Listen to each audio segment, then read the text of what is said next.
Hi friends, ఇవాళ వచ్చి మునక్కాయ కోడిగుడ్డు పులుసు. ముందుగా గుడ్లు ఉడకబెట్టుకొని ఉప్పు పసుపు వేసుకొని వేయించుకొని ఆయిల్లో పక్కన పెట్టుకొని అందులో మళ్ళీ 2 స్పూన్లు 3 స్పూన్లు ఆయిల్ వేసుకొని జీలకర్ర ఆవాలు ఎండుమిరపకాయలు వేసుకొని తర్వాత ఉల్లిపాయలు, ఆ తర్వాత పచ్చిమిరపకాయలు,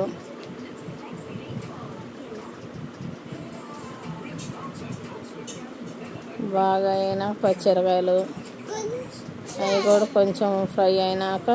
టమాటాలు, తర్వాత మగ్గినాక మునక్కాయలు, ఆ తర్వాత ఉప్పు కొంచెం వేసి పసుపు కొంచెం వేసి కాసేపు మగ్గినాక కరివేపాకు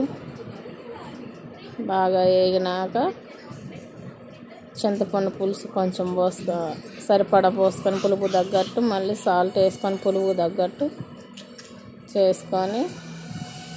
అందులో మళ్ళీ ఉడకబెట్టిన కోడిగుడ్లు వేసుకొని